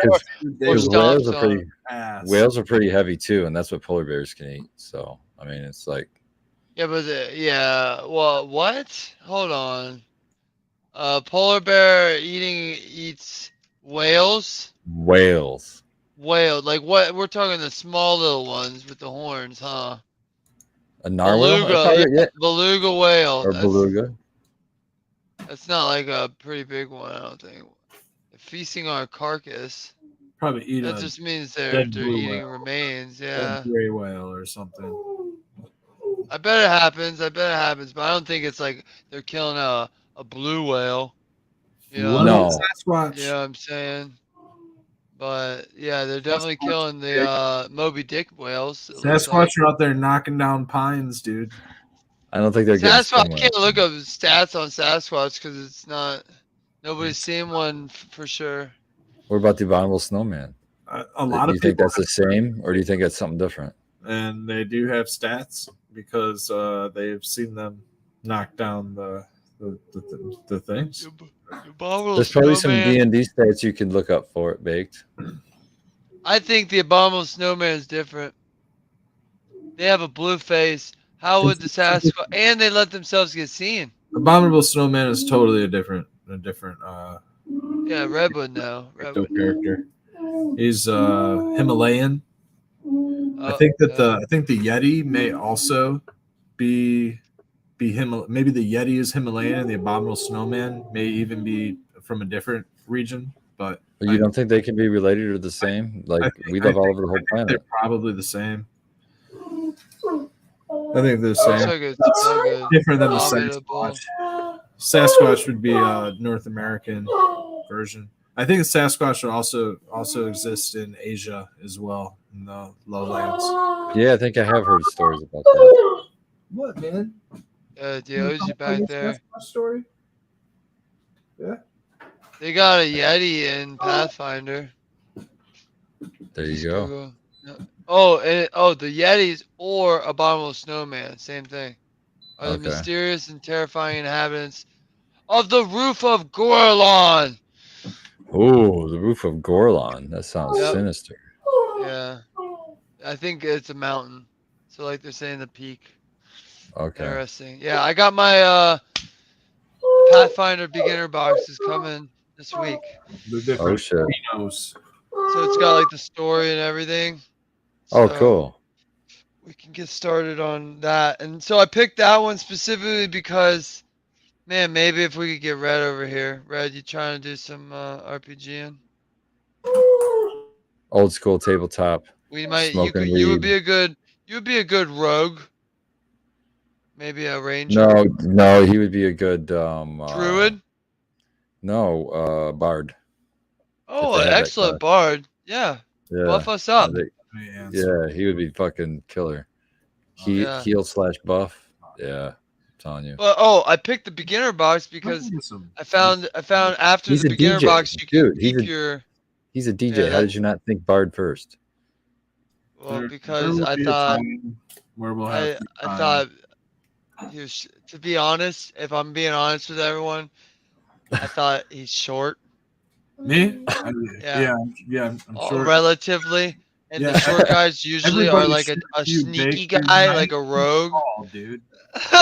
you can like brush the net of the rim. Yeah. It's nothing again. I just was like, or he's gonna be a ranger, like an elf, you know? He'd probably be an elf character. I didn't go dwarf. I could have gone dwarf. Like, oh, he's dwarf's gonna be usually my go-to.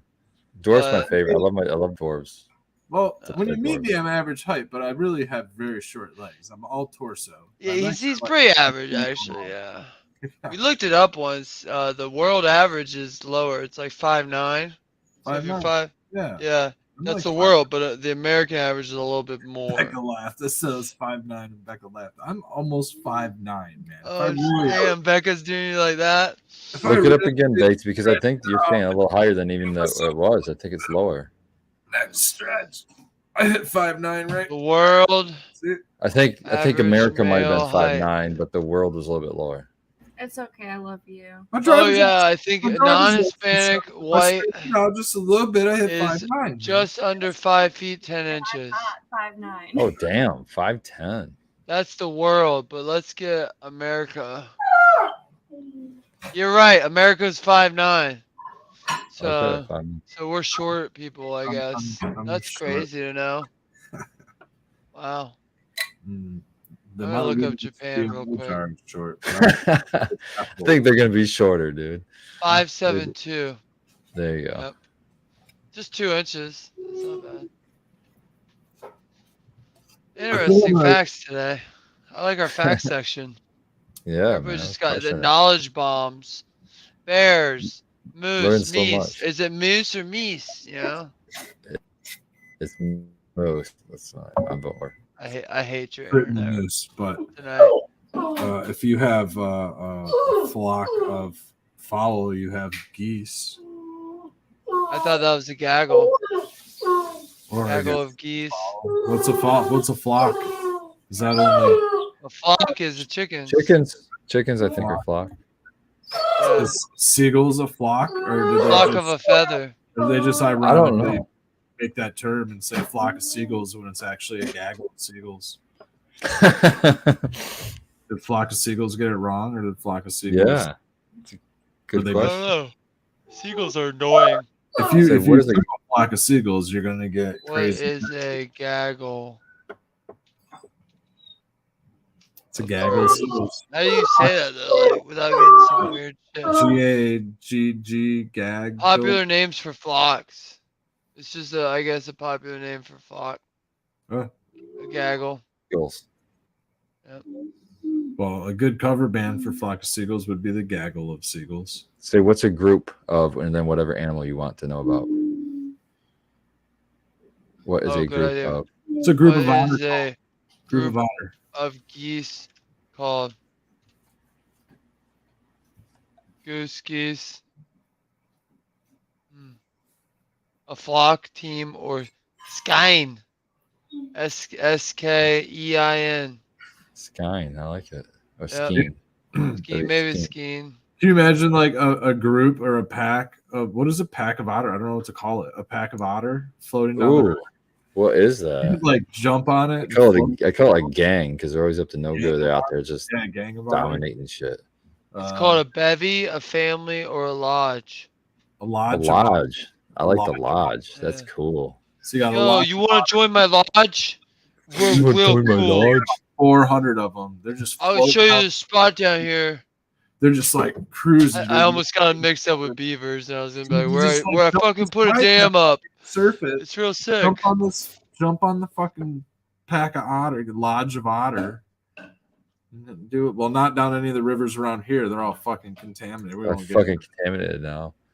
They just saw the otter come back in Detroit after so many, I don't know, hundreds of years of not being able to see it, and now got a it's brown gonna be so eye. polluted it's gonna die. Well, it probably came back and was like, oh, it's not ready. Bye.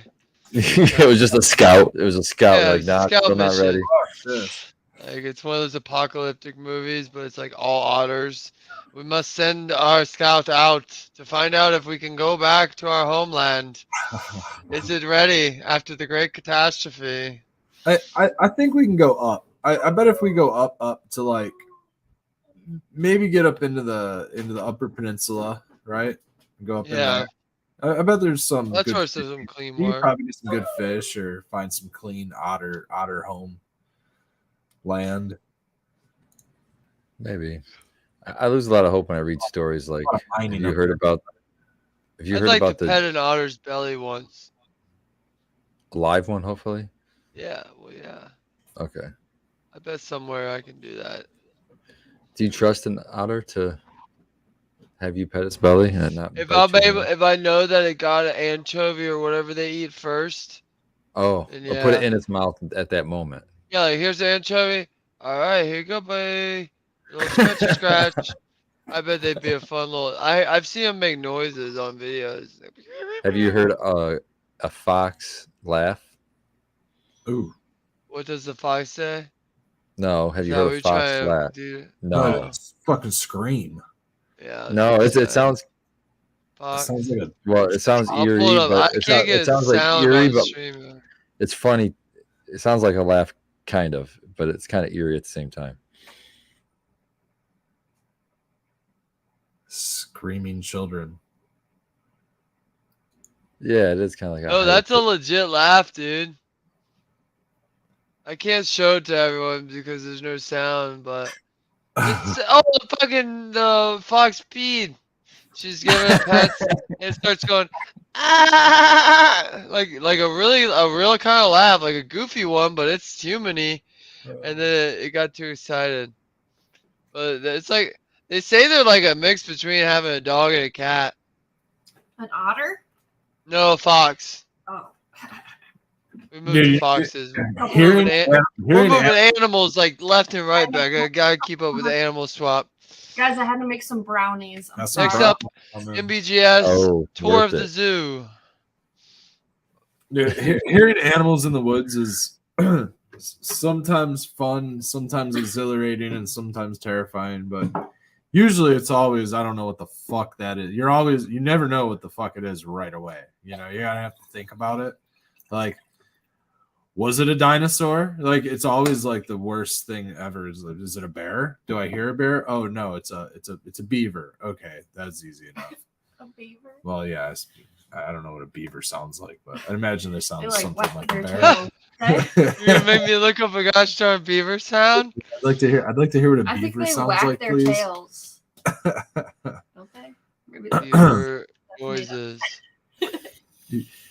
Hearing things charge. Oh, I did not get Hearing, what like, you expect now. hearing footprints is I'm terrible. trying really hard not to crack jokes this whole time, Big. Yeah, I just thought about that. That's fucking terrifying. You feel Oh, the ground shake. I like Baked here. We got Baked Googling to hear beaver sounds he's never heard before. Is it coming right at me? This Is it a this baby's grumpy. It says. No, man. The thudding of the ground and like you just hear it. You just hear it coming right at you. We're talking about beavers. I know. I'm on my own little conversation talking about Just over be by- cautious hang on. Googling beaver sounds, okay? Be cautious ran over Googling by beaver sounds. All right, Dude, do they not- just go. So there's like 3 of them doing it right now. It's like these toys going off side. It's Did you look up the correct beaver? yeah, this is like an animal, not this is Okay, on alright. YouTube, so you can't get the other kind of beaver. Not the other I've two? tried, but That's not what you sounded like just now. I'm with Red, and I think I you're get, the wrong one, man. no, I couldn't imitate it. It's too high pitched. It's interesting though. Google, YouTube it for yourself. Do not Google beaver sounds. YouTube beaver sounds. YouTube beaver sounds, right? Yep. Pro moves there. Yep. Anyway. It's been a late sesh. Animal talk there. Yep. Yeah. I was down in my flower room today looking at, I've got the next 2 plants coming down is probably going to be the Vortex, just regular Vortex, and then Blue Dream. But after that, I've got some of my crosses in there. And I tell you what, that Project V is ridiculous. It's just super big stretch. And there's a Cobra Milk in there in that same pot. And you can barely see the Cobra Milk anymore. That Project V just said, nah, I'm taking over the whole thing. So Yeah. Yeah. I saw that. We saw that happen at work a couple harvests ago, where one half of it, because there's 2 different strains on the same table, one overtook the other, and so like it was just puny plants on one side compared to the other that was like a plant and a half. Yeah. They literally pushed the other ones over and then overtook them. But it was kind of cool to see in a line like that. But yeah, sometimes you don't want that though. No, yeah. So that's cool. It tells me a lot about that plant. It's super vigorous, and Yeah. I don't know. So far, the early smell is hard for me to get. It's like it's starting to smell like the foul side of things rather than the sweeter foul side of things. So we'll see. Nice. And then the Donnie crosses are they're all looking good. The even the Snow King cross that didn't hurt me, that's looking really good too. Stacking nice big size nugs. I'm excited for him. Sweet. Yep. Okay. You guys got anything new going up at the garden there? Red? Seed wise, like any pheno hunting or anything going on? Yeah, we popped some bag seed, but really that's a lot of stuff that we know will be females, so we can toss outside.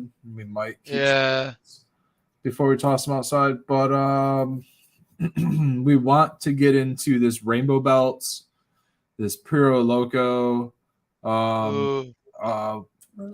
rose gold, and like royal oak. There's a couple of these archive genetics that I really want to get into. I also had some femme golden goat, some roadkill skunk from Ethos, the golden goats of Erie, gift from a viewer who I'm always spacing on, who gifted it to me, and I apologize I can't give you a proper shout out, but I really want to get those popped because I really need a good golden goat, man. I need something good and heady. And then just a lot of those are femmes that we really got going, and then we're gonna really try to get into some some regular pheno hunting. We got a bunch of open packs of stuff that I ran in the past, or that I tried running in the past and didn't really have much success with. Like, had just a bunch of males and things like that, like a Tropicana cookies that I still have a couple seeds on, and a pack of this Durban Margie or whatever it is, which are Canorado. Yep. And then there's just I can't think off the top of my head, but then there's these PB Souffle. Actually, those are Fems too. That would go in the Fem one, which is Lava Cake and Purple Punch. And the Lava Cake side is like Dozy Dough and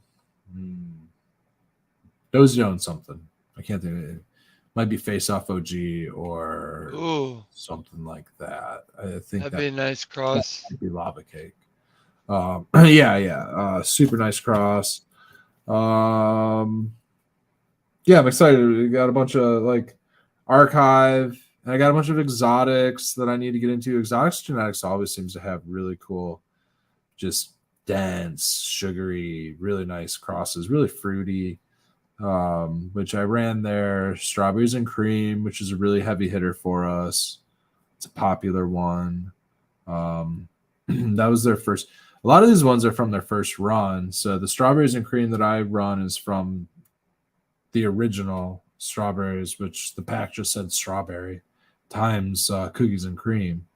Had a buddy go out to, I think it was like not the Organic Cup, but like what's the one that they host up in California in December? What was the event that they used to host out there? Maybe it was the Organic Cup. Emerald Cup. Emerald Cup, yeah. He was trying to get some seeds from Mike, Exotic Mike. He was asking him what the strawberry was on it, and I don't know if it was him or if this was a third person story. You know, a person told him, or if it was directly through Mike. But it was Mimosa is the strawberry on the strawberries and cream. So it's Mimosa times cookies and cream. I would imagine Mimosa would have a little more of an orange, but it might have been a strawberry cut of Mimosa. But it's he might have done a hunt and found a pheno of Mimosa. Yeah, you could get Mimosa from I think Symbiotic.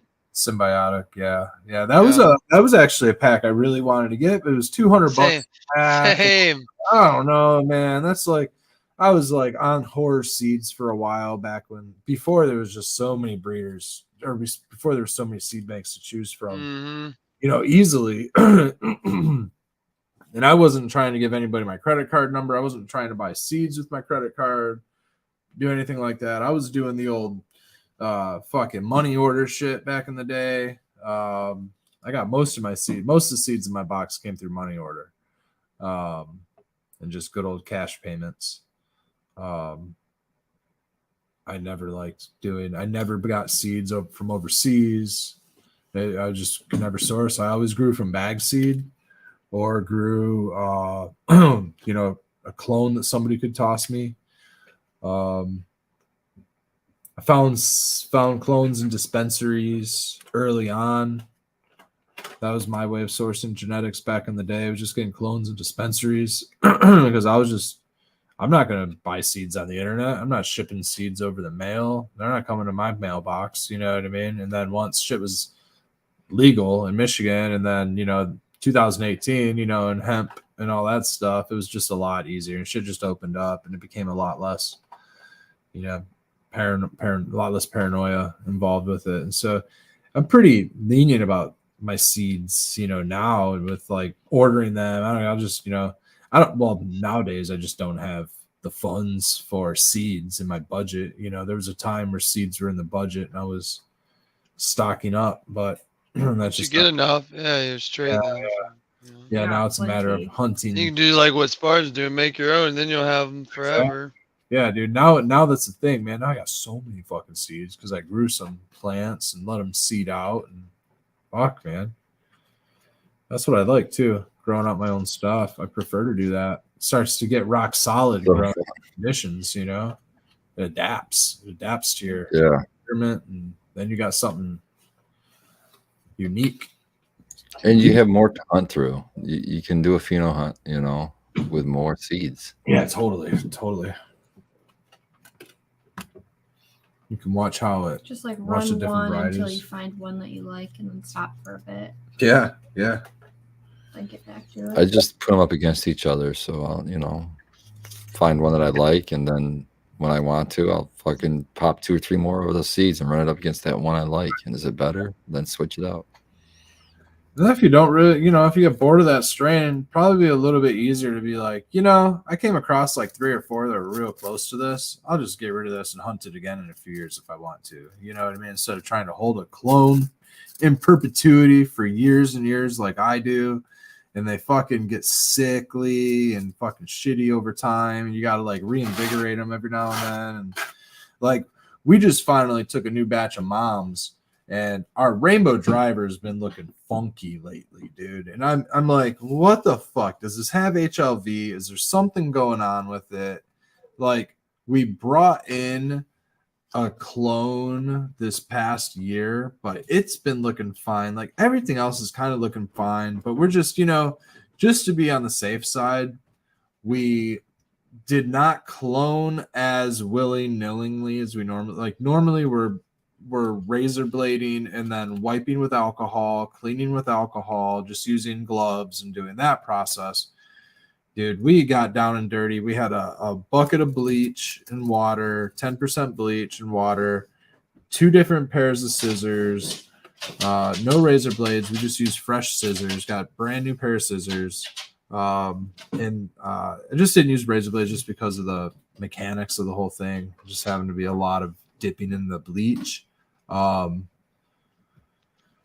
But we bleached in between all the moms. We took clones for our new mother stock first, and we only took, only clones that looked healthy. If it had any curl and leaf, it had a side branch shooting off, if it was bottoms and we're snapping, whatever. We just weren't taking it as a mom, only good looking stuff. And so the idea is to hope that even if there was a potential for a viroid, specifically HLV, understanding the mechanics of the viroid in the first place, to not panic about it and, still want to try to hold our genetics. And we still don't know for sure. We also don't have the budget to send leaf tissues of all of our genetics first off, $80 a sample, even $50 a sample, $30 a sample. We got 10 varieties. That's a few $100 worth of material, and you need different parts of the plant because it could be on one section, not on the other section. So my understanding, if that's the case, if it's on one section or not on the section, well, shit, I'm going to try to just take clones and new moms off of the sections that are healthy. So there's got to be a way to beat it, and if it's in that DNA anyways, just continue to take that and maybe it's not tissue culture, but maybe in a way it's still reinvigorating that stock a little bit. If I do it healthy, sterile, do all the things. Now, all these clones are in the same dome together. I don't know if that's going to be an issue, whether or not the leaves touched each other or anything. Again, we're just trying to stay as, ideally, we don't want any of the stock to have it in the first place. So, yeah, we don't know that it has. And we also don't know if it has it. So in our minds, we're just going to go on with the day that it doesn't have it and continue to propagate. And if any of our moms or any of these new clones look sickly and ill, again, we'll just do the same thing, get rid of them and start from square one again. But we brought them home for monitor's sake. And, we're just really hoping to be able to take a new, fresh mom back out there and keep it going. And I actually feel better not having all of the genetics tied into one room. I actually have it kind of backed up right now if we have a second set of moms over here. But we're thinning some stuff out. We're getting rid of some stuff. Like we're dropping Gorilla Breath. We just dropped Cake and Punch. We're gonna drop and we might drop Grape Jelly soon. We might drop a few others relatively soon, and trying to make room for this new phenos because I really want to get some we need new flavors. We need to have like a few. We're gonna try to narrow it down to like a 6 and 6. If we have like 12 moms, if we have 6 or 8 moms that are the ones that we always keep, we just kind of have them forever, just because I really like them. You know, the throwback GDP, I just really love it. I love having Death Star on deck. Just a couple. If I find something better than Rainbow Driver, maybe the Rainbow Driver does go because it's sickly, you know, whatever. But ideally having that other half, that other 4 or 6 being like a rotating handle, you know, like something that I'm always rotating new, fresh flavors monthly even, you know, just always popping seeds. Like I really want to start popping seeds. Like we're having a blast in this, you know, we finally got seeds popping because it's spring and we built out this shelf, and I brought home another Fluence light to hang on the bottom shelf on this thing, and I'm just gonna use up some of these ceramic metal halides as veg lights that have been sitting around my shop. So I ordered up a bulb so I can stack out my veg at the farm, and we're kind of getting everything set up, man. We're finally finishing up our veg mom room at the farm to get everything onto the shelves and off the floor so we can veg properly in our veg room, because we're vegging in our bloom rooms. Our bloom rooms should strictly be for bloom, right? Yeah. So we're vegging till they get like this big, and then we're putting them in our bloom rooms to get, you know, waist high, chest high before we start flowering them out. Yeah, before we flip. So we're actually vegging them for like 2 to 3 weeks sometimes in the bloom room. We're wasting a ton of,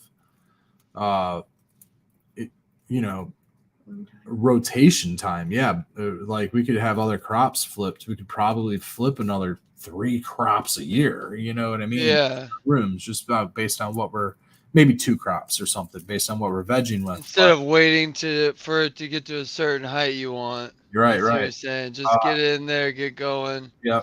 The original space that I was vegging under has been, I put the moms there, so we don't veg there anymore. Now we veg on some shelves, you know, under some LEDs, and then we finish veg and bloom under I actually have metal halide, double-ended 1,000-watt metal halide bulbs in my double-ended fixtures, which give a great balanced spectrum in the room, and it allows me to veg under. All I do is I just change the time cycle, which is cool. Nanolux, I do it all on my phone. You know, I just switch my light bulbs over to different timers on the app, and it does it all independently. It's super easy. But I just want to keep it on 12-12, man, and not even fuck with it. And then have my veg room on veg stuff, let them get big, maybe even put them in larger pots and say worms and soil and shit, and not just be running jacks. That'd be fun.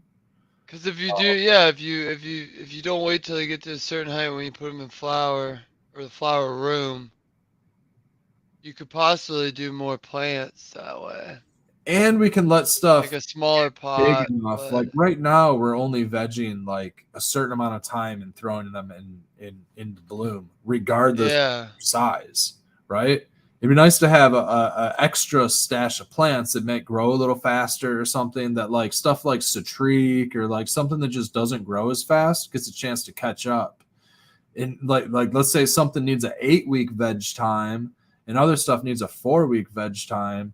I can give those other plants that 8-week veg time and let them sit on the shelf a little longer, and then throw them in with the next batch behind. Just kind of like have a little catalog of plants on veg to choose from. You know what I mean? To put into bloom, rather than this being the set stock that's going in. So we're just kind of giving ourselves a little bit more space, because her and I collectively can have 140 some plants. You know, she can have 72 and I can have 72.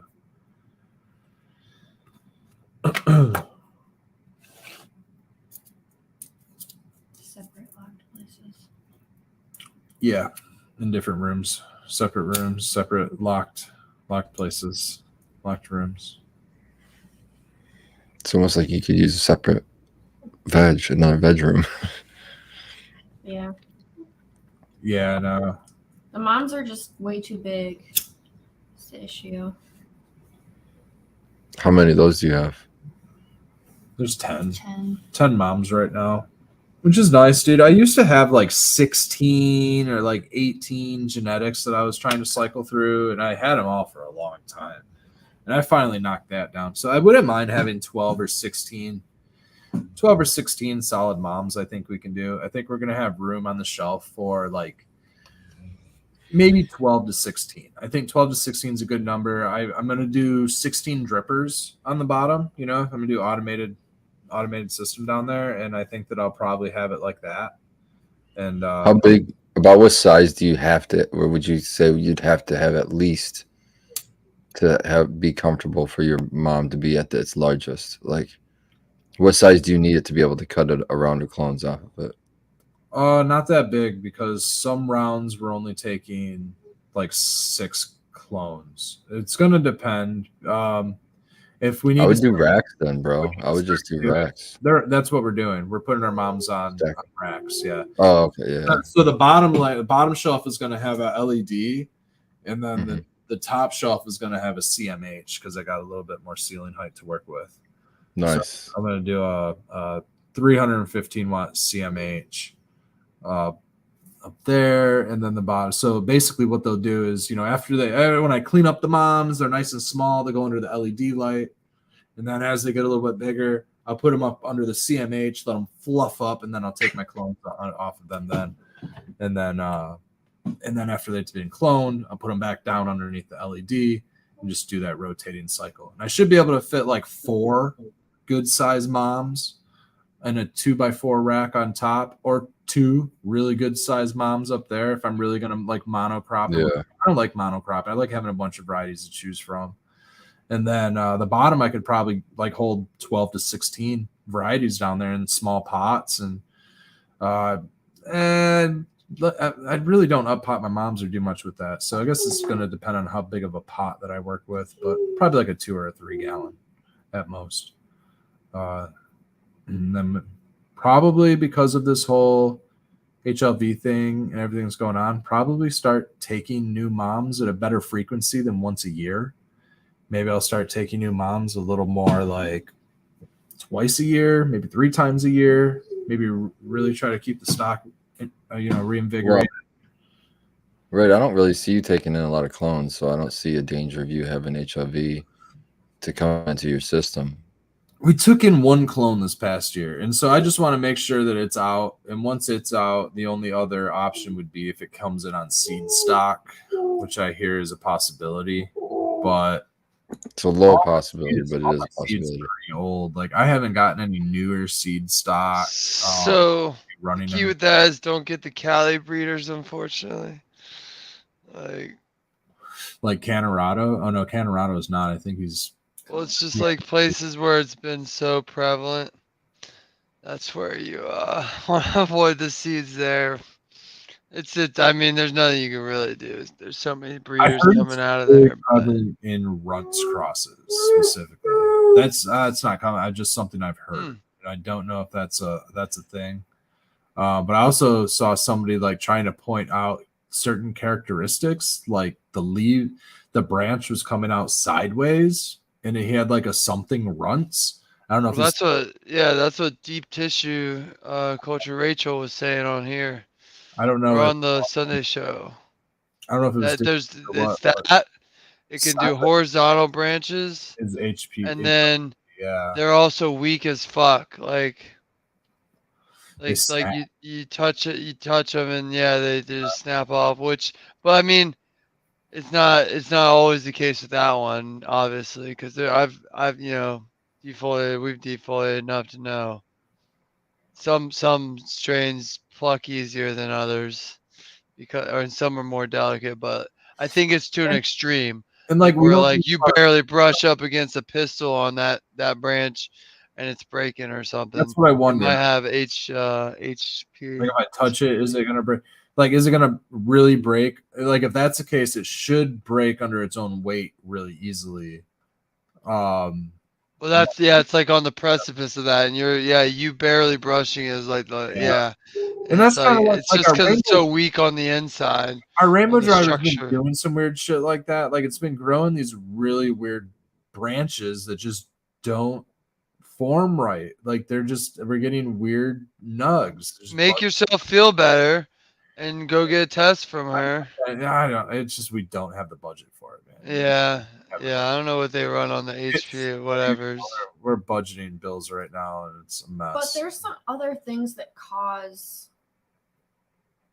putting other stuff on credit and plants to grow weird. Oh yeah, for sure.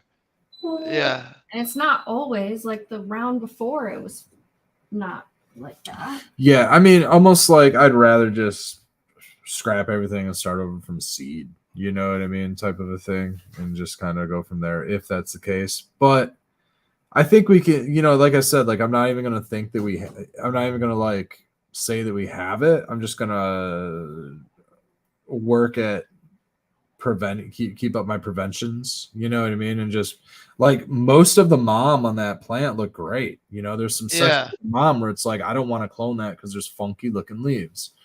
So I took 3 clones off every plant and made sure that on that rainbow driver specifically that we did that one like last. You know what I mean? And it was like not even in the rotation with the other plants. It's juices weren't in the rotation with the other plants. It was last. That is something that we did.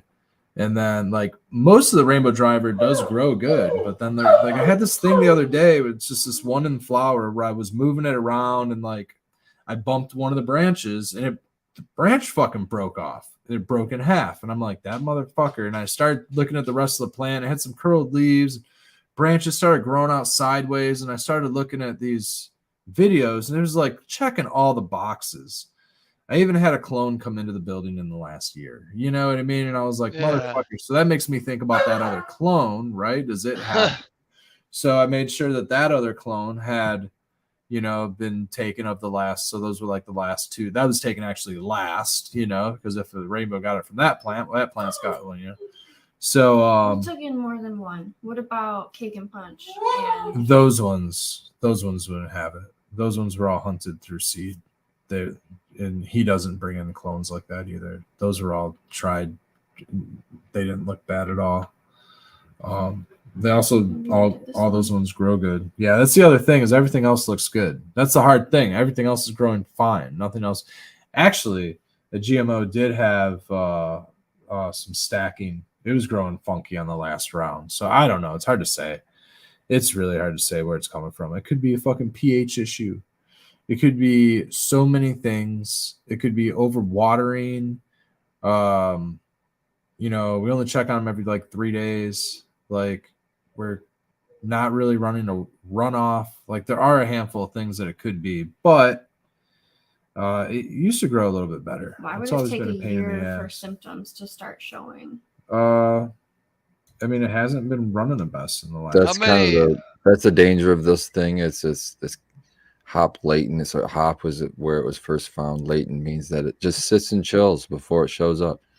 And they're still not even 100% sure what makes it trigger to actually infect, to where it's the detriment to a plant. Sometimes it may sit in there and just infect other plants, and you don't even know you have it because they're all growing nice. And something triggers in one of them that has it, and it just fucking starts doing everything that they were just describing. It's scary as hell. Be sure, grab a test. It's $30. I looked it up earlier, but $30 for the HLV test.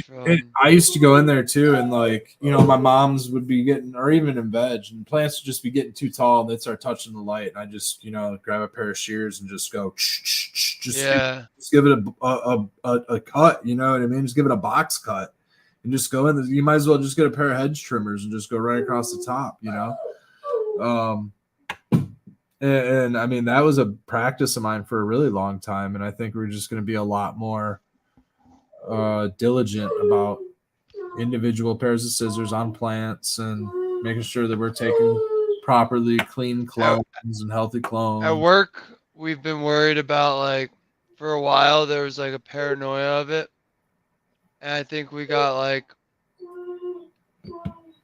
I don't know, 9, 10 strains in a row at different times tested for HLV, and none of them came back. So it was a real big paranoia, and it was like you said, it ended up probably being other crap. Was it signs that you were seeing? Like, Well, it's the same thing like you said. It could be overwatering, it could be a pH issue, and then you're like, well, it might be HLV because this is the newest clone, or we got it from whoever, and he's connected to whoever in Cali, or you start going down the rabbit hole, but it ended up never coming through. So every time I was like, whew. But yeah, we got like Russ about, says in chat, there's bunches of plant pathogens. I mean, it could and be, it could be any. tobacco. Yeah. Mosaic. See, that one's kind of obvious. This little mosaic. The thing that it drives me crazy about testing is, to my understanding, you can test the leaf from the top of the plant and test the leaf from the bottom of the plant and get 2 different results, which is maddening. I think so, yeah. So yeah, maybe that's not a good option, but yeah, that's really is maddening. I wonder, we'll have to ask. I'm supposed to get Rachel on here, but we'll get her on here and ask. I think you're supposed That's to the just try to do a sample from all over and then make a whole. And there he goes. Well, it's been a late sesh. Thanks for showing up, chat. Had a good time. Spartan's still frozen, but we'll see you next time. Wake and Cheers, Bake everybody. Saturday. Polarity Science. Thursday? Nope, no Polarity Science. All right, see ya. Peace. Soon.